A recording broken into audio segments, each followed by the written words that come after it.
Итак, всем доброе утро. У нас тут рядом храпит это чудо. Поэтому, если что, это она храпит. Они так спят. Храпят жутко. Это наша Зена. Вот она уже здесь отдыхает. Приходит, поднимается сюда. Привыкла уже здесь спать, на этой шкуре медведя. А я здесь работаю. Добрый. Да, еще раз вам покажу объекта храпа. Вот она. Дорогие друзья, во-первых, хочу вам сказать, что после того, как я подарила ритуал «Спасем от плена», буквально как мы начали проводить,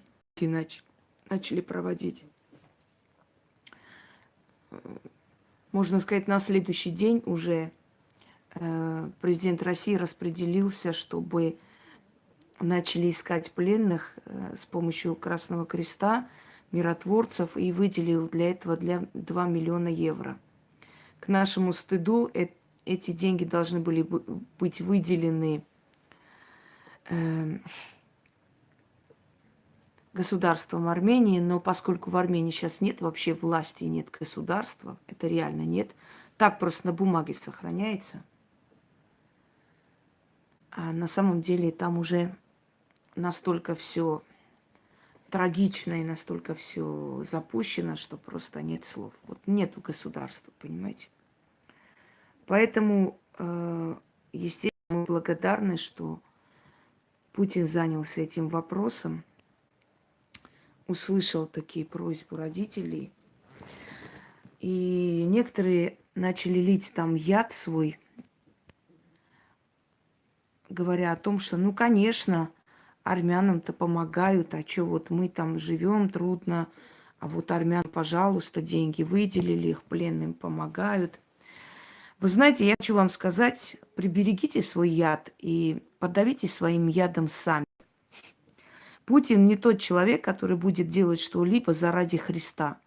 Если бы армяне были неугодной России нацией, никто бы в этот трудный час не заступился бы за них и не помог бы этим родителям.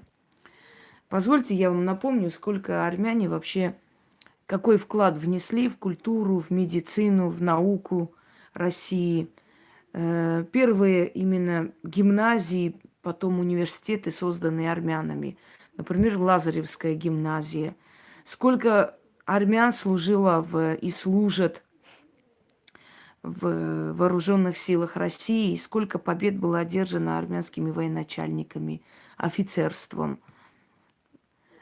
И я хочу вам сказать, что в 90-е годы, когда в России была точно такая же разруха и безвластие, очень многие армяне из армянских диаспор помогали ребятам, попавшим в плен в Чечню, через своих связей, через своих знакомых.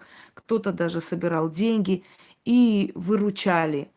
Армянская диаспора помогла после Афганистана, причем армянская диаспора Америки помогла после Афганистана русским солдатам вернуться домой, тем, которые были в плену. Армянская диаспора помогла русским морякам, попавшим в плен в Африке, собрав примерно такую же сумму, выкупила их и привезла сюда. И буквально несколько лет назад армянская диаспора, именно армянство Москвы, сделала все для того, чтобы суметь привезти сюда тела убитых в Африке журналиста русского, я сейчас, к сожалению, не помню, и Джамала-младшего, который просто ненавидел армянскую нацию, как и его старший брат. Так вот, с помощью армян Москвы, с их деньгами этих людей привезли хотя бы для того, чтобы по-человечески похоронить. Поэтому давайте так, армяне тоже немало сделали для России. Но так уж получилось, что сейчас это позорная власть, просто позорная. Потому что ереванским армянам вообще насрать, они только тогда почувствуют эту боль, когда, например, поймут, что Арцах это был один из производителей скажем так, мяса, молока, фруктов. Понимаете, чуть дороже станет, они ощутят на себя. Карвачар, например, это поля пшеничные, это винные заводы, которые так и оставили, это масляные заводы и так далее, и так далее. Арцах был цветущий край. И армяне Еревана им завидовали. Сейчас я встречаю под роликами такие ядовитые выражения. Ой, опять русские помогли им, они живы остались, спаслись. Представляете? Вот ублюдские, не побоюсь, не постесняюсь этого слова, ублюдские армяне Еревана ждали падения, уничтожения арцахских армян. Поэтому так и произошло. Потому что ублюдок, сидевший там, ненавидел арцахцев. Ублюдки, сидевшие в Ереване, поддерживают сдачу некоторых земель Арцаха, радуются этому. Пока есть такие мрази, как ереванские армяне, к сожалению, нашим армянам мира не видать. Я говорю, что я просто прошу богов стереть с лица земли этот грязный, конченый город по имени Ереван. Я ненавижу Ереван, я никогда не любила Ереван. Пока есть ереванские конченые, грязные армяне, не будет мира на нашей земле.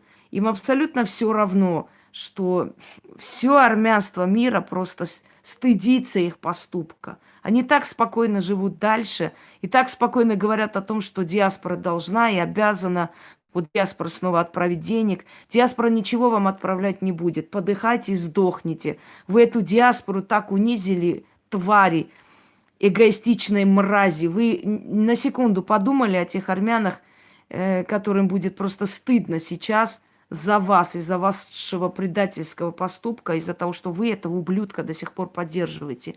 Вы думаете только о себе, о своей заднице, типа потеплее устроиться. У вас нет чувства патриотизма, у вас нет чувства гордости за свою нацию. Поэтому больше от диаспоры ни копейки не ждите. Уже все объявили и сказали, ни рубля вам, скоты, отправлять не будем. Мы стесняемся, стыдимся вас. Ваш Пашинян объявлен национальный герой Азербайджана. Они торты пекут с его изображением, а вы, твари, сидите, его восхваляете и абсолютно плевать хотели на ту диаспору, которая вам столько лет помогала скотам, чтобы вы были на уровне нормально человеческом, чтобы вы гордились собой. Тем, которые сидят, льют грязь, хочу вам сказать, запомните, арцахцы свою землю еще отвоюют. Они сделают это с помощью России или сами, но вы не мечтайте, что вы на этих землях спокойно будете жить. Этого не будет. Вы зря туда сунулись, вы зря пришли лить кровь людей, понимаете? Этого не будет. Вы получили какую-то часть этих земель из-за этого ублюдка Пашиняна и из-за проклятых армян Еревана. Понимаете, проклятых армян, проклятого города Ереван. Вы получили вот это вот. Но это ненадолго, поэтому надолго радоваться вам не нужно. В скором времени вас тоже расчленят. Да, так что те, которые льют там яд, не надо лить яд. Армяне очень много сделали. Все метро Москвы построено армянским мрамором, который совершенно бесплатно было отдано России. Россия покупает за очень символическую плату золото из золотых рудников Армении и прочее, прочее. Понимаете, армяне, если бы они не приносили пользу России, никогда никто бы за них не заступался, я вас уверяю. И база, которая там, русская база, она вам же выгодна, чтобы за много километров от ваших границ остановить тот террор, тот терроризм, который может вам грозить. Вот о чем я хочу вам сказать. Поэтому не надо лить яд, пожалуйста. Мы же не говорим, вот наш мрамор бесплатно, все метро ваши, все ваши здания построены армянским мрамором, который вам совершенно бесплатно было предоставлено. Совершенно бесплатно в советское время возили оттуда, потому что мы были одна страна. Да и сейчас бы возили точно так же за символическую плату. Веками армяне своей кровью, а именно арцахские армяне, не давали, не пропускали через свою землю полчища турок, не пропускали в сторону России. Хотя они говорили, дайте нам дорогу на Россию, мы вас не тронем. Но армяне косми легли и не пускали. Не зря Екатерина Великая освобождала от податей армянские селения, которые помогли, спасли русские войска в ее правлении. Понимаете? Не просто так это было сделано. Если несколько соросовских мразей там что-то говорили против русских, это не говорит о том, что армянская нация была против русских. Это единственная нация, которая никогда не предала этот народ, которая была просто охраняла рубежи, охраняла вот эту вот границу, не допуская никого, чтобы могли напасть на Россию. И поэтому у них была всегда мечта уничтожить армянство для того, чтобы суметь проникнуть в Россию, чтобы иметь доступ к России. Мы для них как кости в горле, понимаете? Так что прежде чем гавкать о том, зачем они нам нужны, да зачем вот это надо, просто знайте, что если бы не Армения, может вспыхнуть Дагестан, Чечня и так далее. И снова ваши дети пойдут туда умирать. Вот почему. Просто, знаете, кроме своего желудка, еще о чем-то можно думать в этой жизни. Немножко далеко смотреть, чуть дальше смотреть, чем свой желудок и своя задница в теплом месте устроены. Это первый момент. Второе. Я начала как бы опять снимать и опять дарить свои ритуалы, свои работы. Я хочу попросить для тех, кто только зашел на мой канал, который еще не изучил, значит, не смейте мне, пожалуйста, давать какие-либо, знаете, заказы. Вы не в ресторане. Для начала будьте любезны изучить вообще мой канал. И, может быть, то, что вы хотите попросить, вам уже подарено. Поэтому потрудитесь, пожалуйста, попросить. И не смейте никогда мне раздавать заказы. Я дарю те ритуалы, которые считаю нужным, уместным в данный момент. Меня раздражает. Я один раз, могу сказать, второй раз могу сказать, понимаете, объяснить. Но третий раз занесу в черный список, и больше вам доступа к моему каналу не будет. Не наглейте, пожалуйста. Вы не в ресторане, и я вам не какой-нибудь, не знаю, там, я даже не знаю, кто, чтобы вы, знаете, чтобы выполнять ваши заказы. Не по вашим заказам я даю ритуалы. Я даю то, что нужно сейчас, к чему мой зритель готов, и что можно вам делать. Это последнее предупреждение, больше их не будет. Итак, дорогие друзья, исторические события, которые происходят у каждого народа, они оставляют неизгладимый отпечаток и в истории этого народа, и в культуре этого народа, и даже в магии, да, то есть это относится... Возьмите себя в руки, возьмите, потому что мы должны встать на ноги и вернуть наши земли, Тамара. Нам нет права сейчас расслабляться и так далее. Возьмите. Дни Пашиняна там сочтены, и вообще у него могилы быть не должно. Он должен сгинуть без памяти, потому что в истории человечества такого ублюдского акта еще не было никогда. Так вот,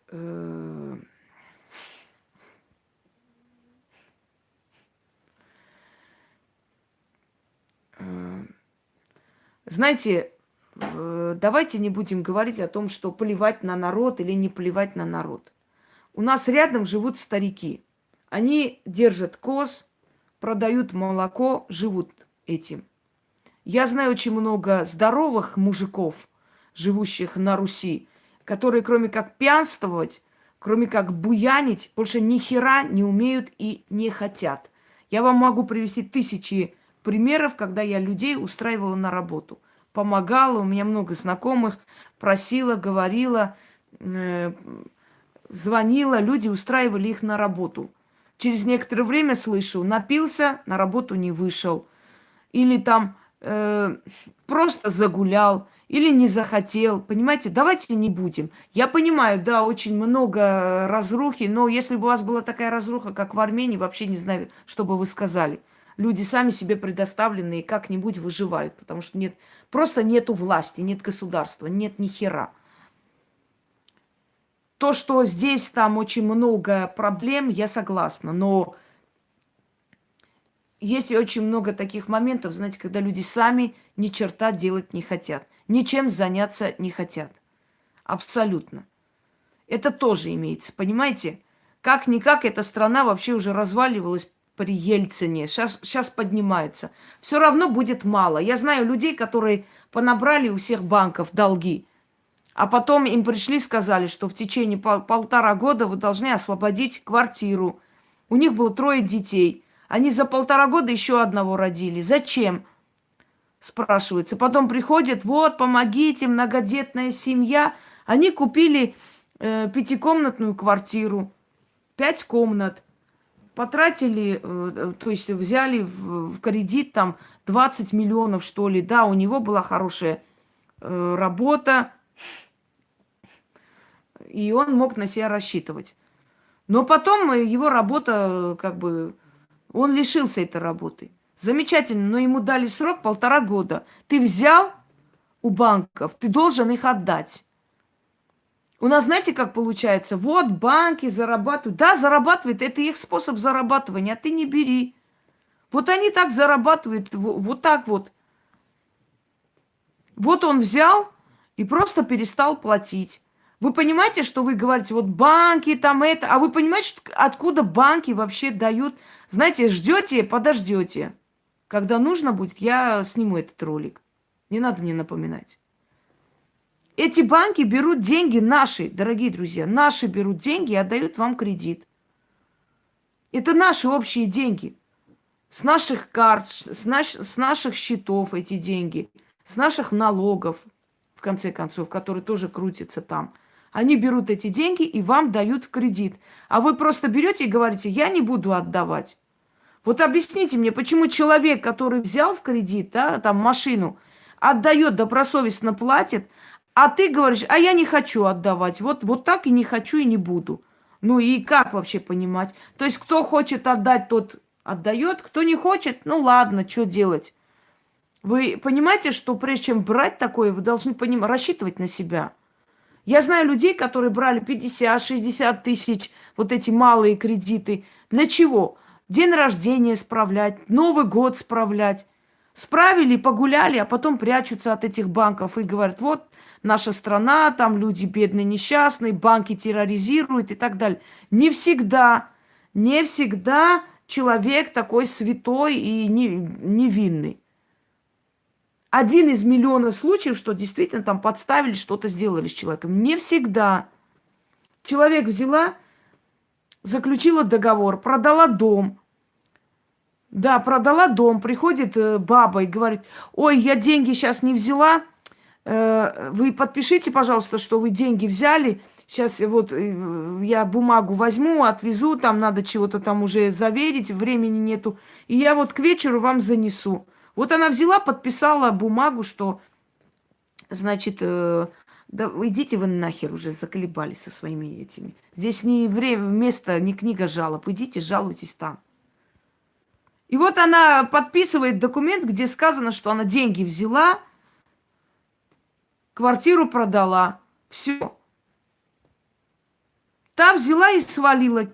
Все, нету ее. Звонят, нету день, 2, 3, не берет трубку. Через несколько дней приходят новые жильцы и говорят, квартира продана, это наша.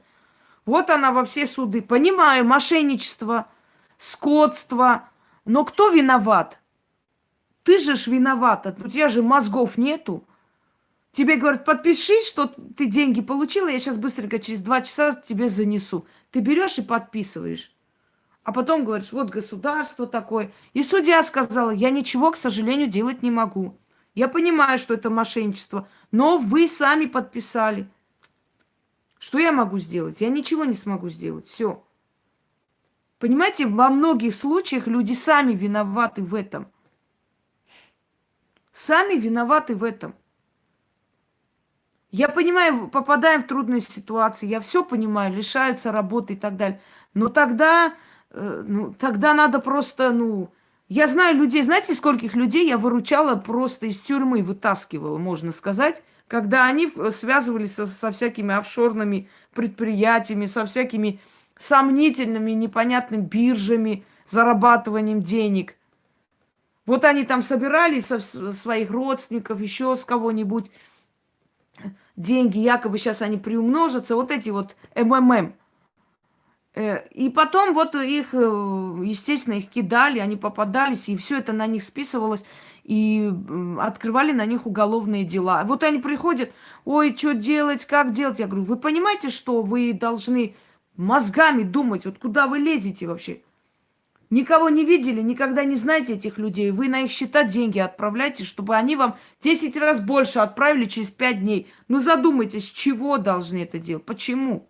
Вот я иду к тебе и говорю, дай мне 5000, а я тебе через 3 дня верну 50. И ты радостно отдаешь мне 5000. И ты не задумываешься, какого хрена она должна мне 50 тысяч вернуть через 3 дня, например? С чего? Падки. Понимаете, наш народ вот любит халяву и попадает в такую халяву. Так что давайте вот не во всем винить все-таки государство. Еще государство всегда было такое, всегда будет. Она всех подряд не будет устраивать в любом случае. Олигарха не устроит, потому что там у него вместо 2 миллиардов он получил 1 800 000, это маловато. А простого человека не устроит, потому что кредит он взял, понимаете, и не хочет отдавать государству. То есть у каждого свои проблемы. Но по сути, если так покопаться, надо винить себя. Всегда в этой жизни винить себя, сделайте выводы. Только тогда есть шанс исправить ситуацию и не повторить. А пока все виноваты, кроме тебя, ну, сколько таких ситуаций? Вон, пожалуйста, материнский капитал, чтобы купить дом. Многие на материнский капитал купили дом и нормально живут. Посмотрите. Многие обналичили мошенническим образом, там, с матерью сделку, там, например, да, составили, как будто мать продает ей дом. Вот обналичили эти деньги, 100 000 отдали этим, кто обналичил. Остальное что сделали? Поехали, в ресторан поехали, хорошие сапоги купили, не знаю, еще чего-нибудь. А потом сидят, опять говорят, вот, у меня много детей, государство не помогает. Понимаете? Государство мне лично, матери-одиночки, которая подняла одна своего сына, ни копейки не давала, кроме 200 рублей детских. А потом сказали, будут приходить вообще смотреть банки, там курицы есть, чего есть, хозяйство, чтобы это тоже не отдать. Я говорю, оставьте себе, нахер вам приходить мои банки проверять. Чтобы даже эти 200 рублей мне не отдать, они должны проверить, у меня есть хозяйство, может, я прям в жиры, знаете, жирую, а они там мне должны 200 рублей лишних отдать. Вот государство все, что мне отдавало, 200 рублей. На нее даже соску не купишь ребенку. В мое время не отдавали никакие такие материнские деньги большие. Все.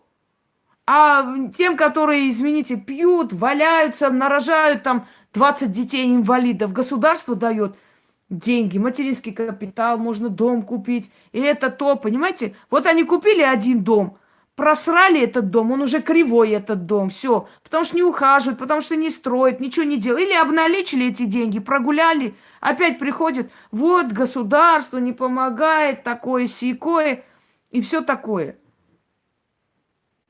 Да таким вот, кто плачет, государство как раз помогает более, чем нам с вами. Потому что у них у всех инвалиды дома, все неработающие, все бедные несчастные, все многодетные, все матери-одиночки. 50 мужиков рядом, а она мать-одиночка. Понимаете? И она получает больше, чем женщина, которая разрывается на 3 работах, чтобы у ее ребенка все было. Одного рожаешь и воспитываешь, и поднимаешься. И вот на одного умного, хорошего ребенка приходит 20 дебилов, которых твой ребенок будет потом кормить за свои налоги. Потому что они все бедные, несчастные, у каждого из них будет по 50 детей, все они будут инвалиды, потому что они пьющие люди. Государство опять будет давать им дома, там материнский капитал купить дом. Они опять этот дом купят, просрут и дальше пойдут плакать и просить у государства. Вот и все. Отвлекли меня от темы, но просто вот вечные жалобы тоже не люблю. Ну толку, что мы сейчас будем сидеть, и это государство... Ну и что тогда? Что изменится? Работать надо и жить, другого выхода нет. Если бы я на государство надеялась, блин, я бы сейчас протянутой рукой ходила. Какое тут государство? О чем речь? Есть чиновники, реально работают добросовестно, правда. дают людям, помогают. У меня мама работала в соцобеспечении. Сколько они возили эти, и то, и это, и да все что угодно. По-всякому им помогали. Ну и что вы думаете? Одной бабе там у нее открытый этот туберкулез легких. Деньги дали ей, чтобы она за эти деньги тогда еще наличные давали, чтобы она поехала в Волгоград, ей назначили время операции, день операции, она пропала. Она пропала, и через 7 дней ее нашли где-то в каком-то богадельне. В общем, позвонили и сказали, что у нее кровотечение открылось. Ее не успели спасти. Сдохла. Не померла, а сдохла. Потому что человек, который предпочитает пить, вместо того, чтобы пойти за эти деньги вылечиться, этот человек дохнет. Кто-нибудь вам давал деньги на лечение просто так? Нет. А им дают. Они эти деньги взяли, пошли пропили. Вот плохое государство. Там тоже ее мужик полупьяный орал, что государство, вашу мать, вот ее не вылечили, она померла, дети остались. Государство ей дало в то время еще 25 тысяч. Это большие были деньги на очень сложную операцию. И чё? Понимаете, вот кто привык жаловаться, кто любит жаловаться, тот вечно будет жаловаться. Вечно и навечно и бесконечно. Когда было хорошее государство? Покажите мне. При ком было хорошее... Знаете, в этом... какой? Кувейт, в котором государство оплачивает все долги граждан. Каждой семье дарит дом, машину. Каждому новорожденному ребенку открывает счет, куда каждый месяц... Значит, каждый месяц туда государство кидает 10 тысяч долларов, чтобы к совершеннолетию он мог открыть свой бизнес. Значит, каждый праздник какой-то там, я даже сейчас не знаю, 5 тысяч или 10 тысяч долларов кидает государство на счет граждан. То есть они живут просто как сыр в масле. Их называют «золотой миллион». 1 миллион жителей, 2 миллиона обслуживающего персонала. Представляете?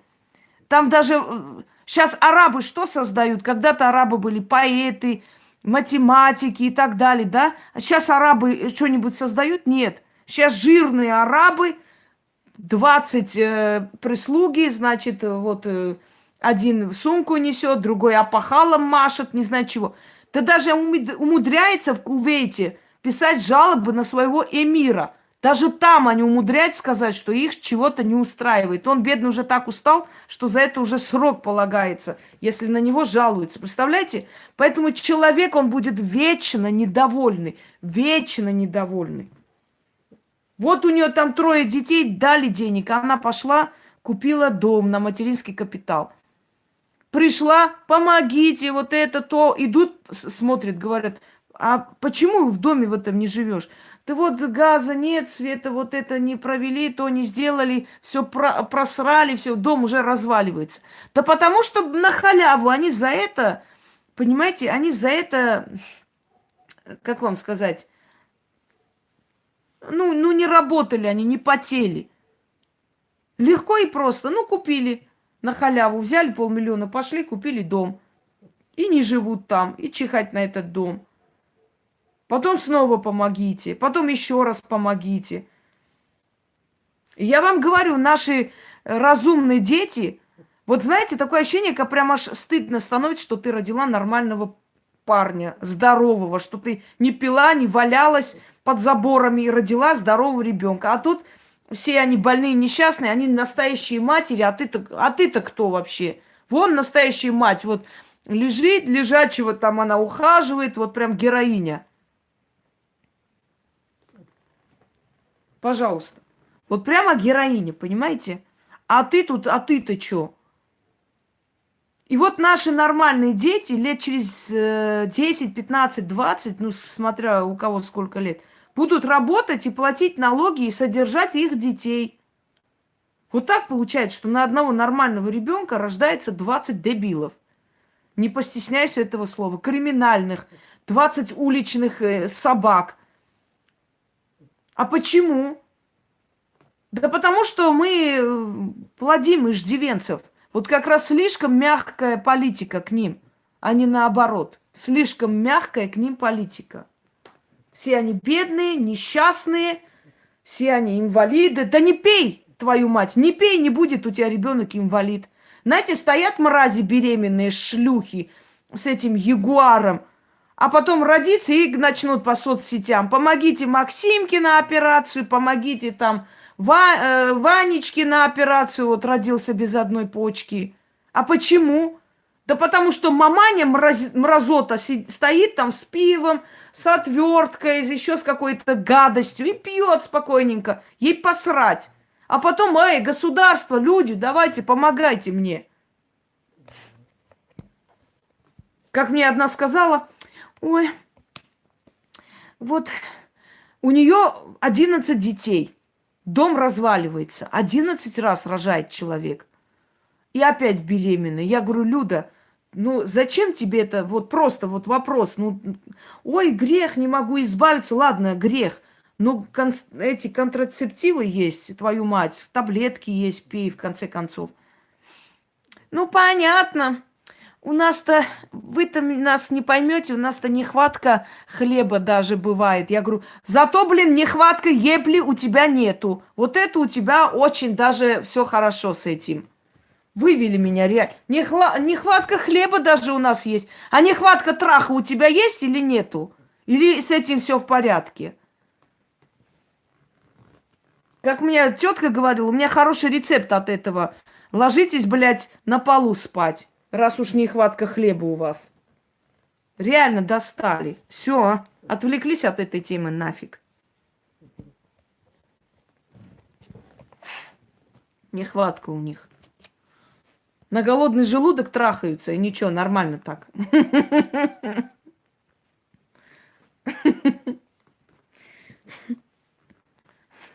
Знаете, раз уж вы говорите, что, знаете, Бог поможет, вот к Богу и идите. Раз такое дело. Заколебали. Все.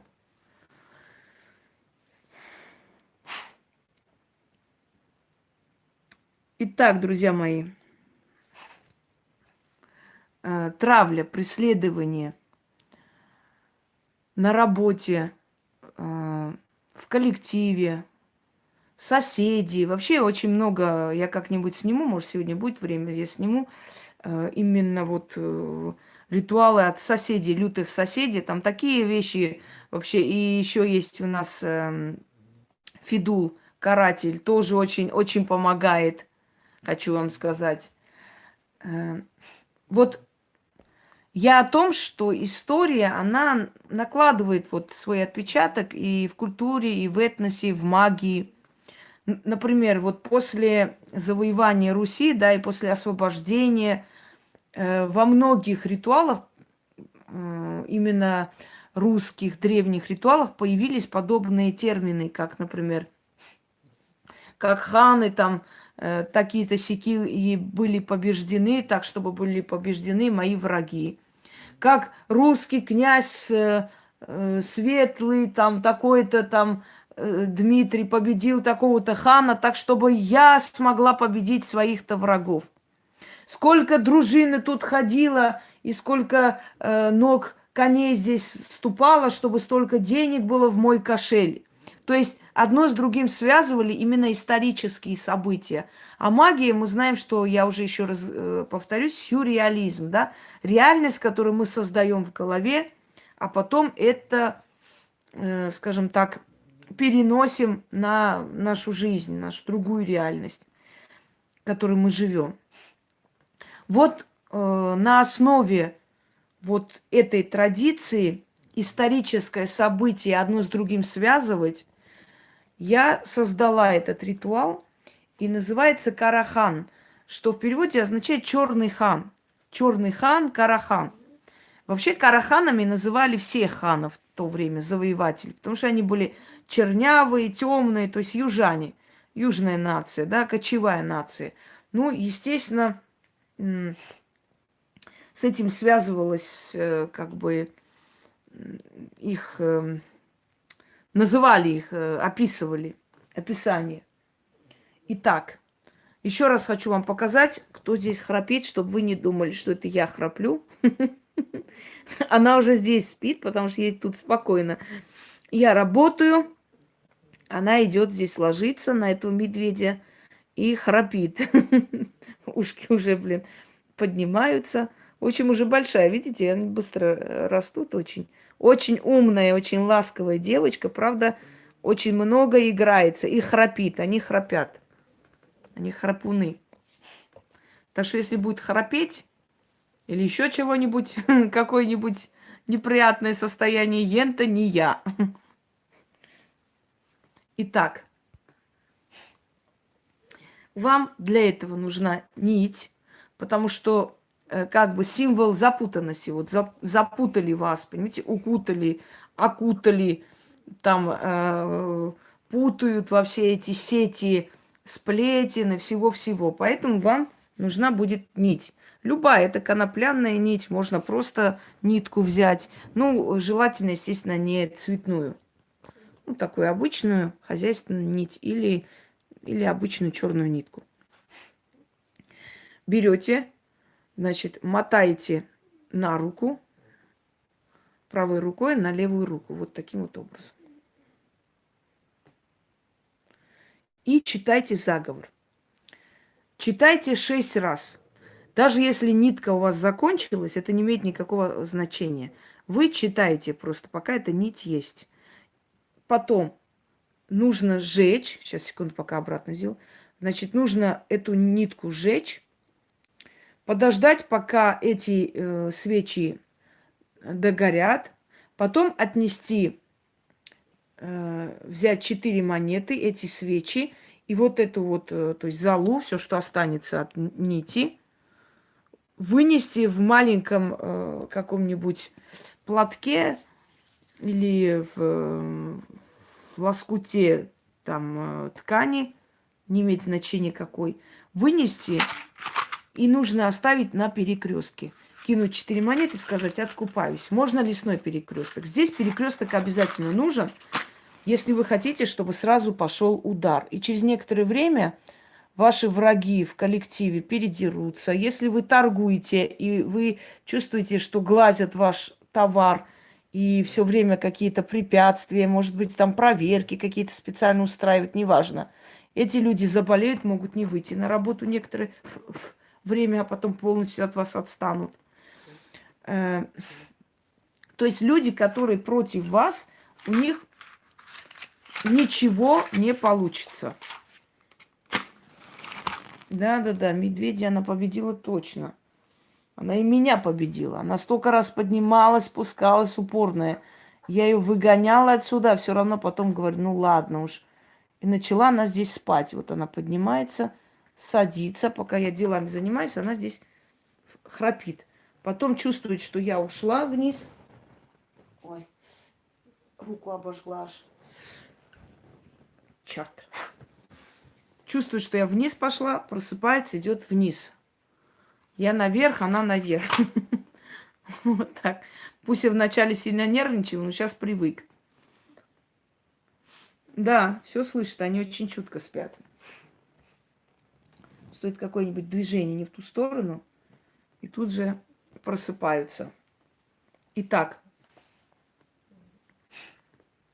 да что ж такое с этим свечами? 4 восковые свечи. Желательно черные, но если нет, можете взять обычные. Просто черные свечи, они работают сильнее, у них энергия сильнее черного воска. Видите, даже руку обожгла этой хренью, спичкой. Так. Угу. Ну, они же, порода у них такая. Это же лучшие охранники.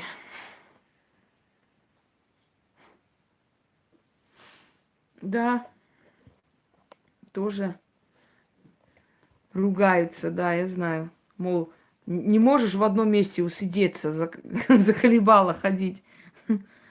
Устал уже за тобой бегать. Спи, спи, спи. Спи.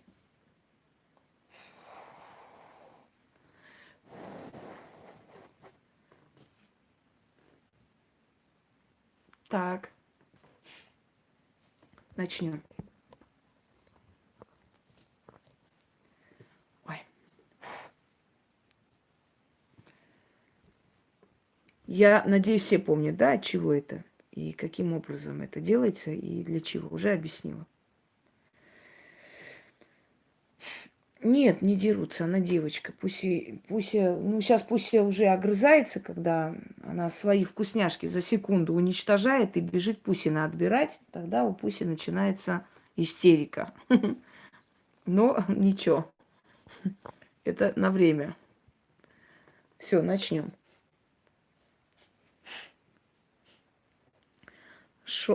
Шел черный хан Карахан земли покорять, народ пленить, города разорять, людей мирных, невинных убивать. Города горели, страна погрузилась во мрак. Все было черным черно, все было именно так. Идет с дружиной светлый князь, дружина могучая, готова к битве.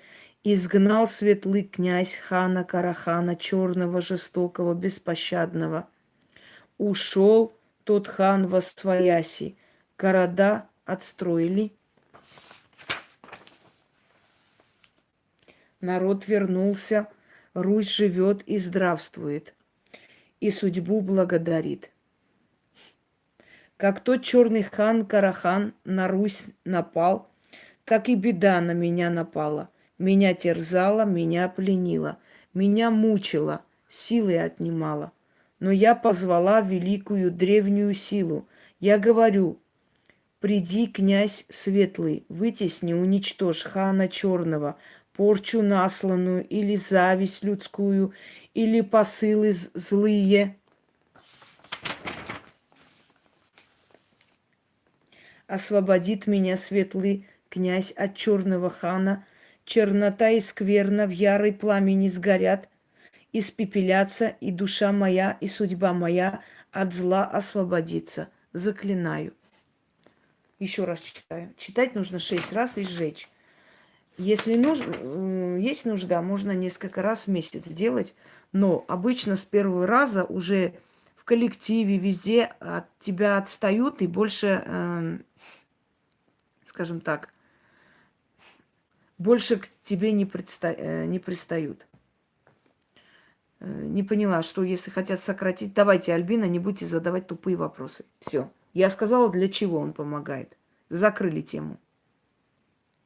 Шел черный хан Карахан земли покорять, народ пленить, города разорять, людей мирных в плен, невинных убивать. Города горели, страна разрушалась. Ой, фу ты. Вот сбили меня своей тупостью опять. Шел черный хан Карахан земли покорять, народ пленить, города разорять. Людей мирных, невинных убивать. Города горели, страна погрузилась во мрак. Все было черным черно, все было именно так. Идет с дружины светлый князь, дружина могучая, готовая к битве. Изгнал светлый князь хана черного, жестокого, беспощадного. Ушел тот хан восвояси. Города отстроили, народ вернулся, Русь живет и здравствует, и судьбу благодарит. Как тот черный хан Карахан на Русь напал, так и беда на меня напала. Меня терзала, меня пленила, меня мучила, силы отнимала, но я позвала великую древнюю силу. Я говорю, приди, князь светлый, вытесни, уничтожь хана черного, порчу насланную или зависть людскую, или посылы злые.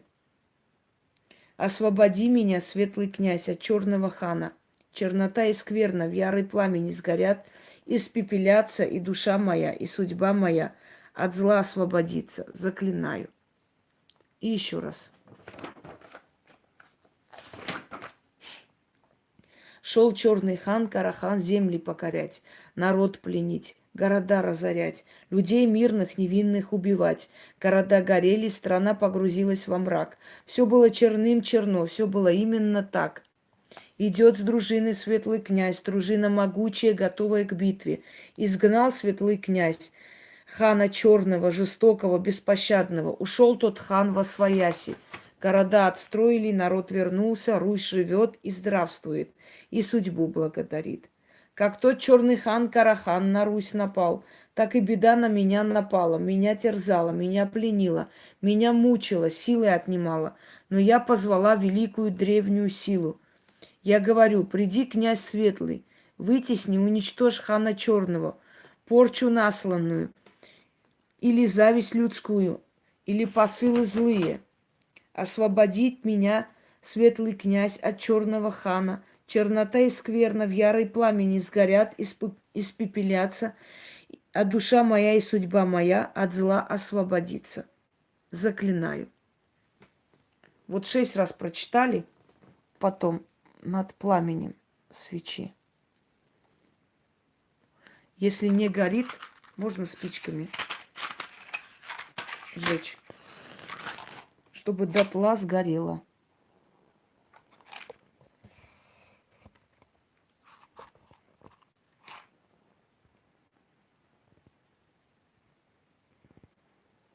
Угу.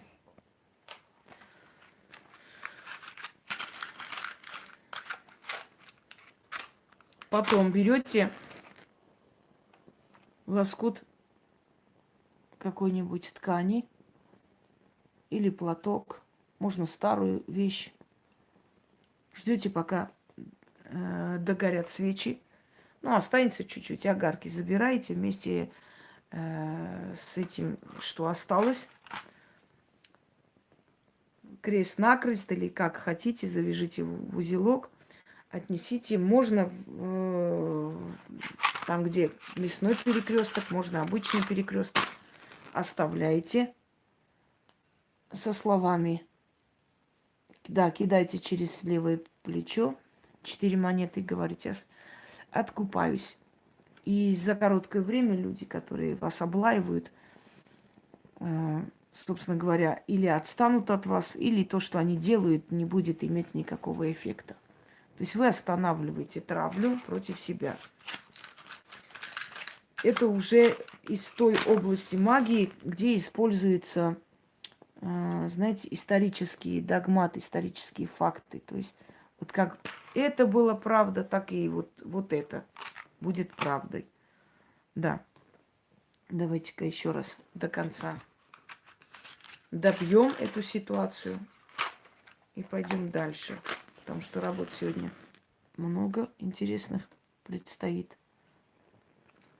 Надеюсь, у меня сил хватит это все сделать.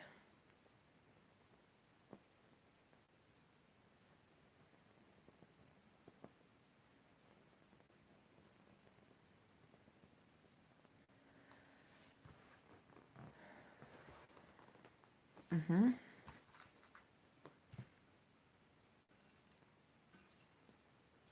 О, замечательно. Сгорело. Все, дорогие друзья, пользуйтесь. А я свечи оставлю, чтобы догорели, потому как мне тоже нужно это делать и вынести. Это все. Поскольку раз уж я сделала ритуал, естественно, нужно мне все по правилам расставить. Потом просто берете, вот сейчас. Потом берете, как я сказала, выносите на перекресток, и через некоторое время люди, которые вас преследовали, они просто от вас отстанут. Всем удачи и пользуйтесь во благо. Всего хорошего.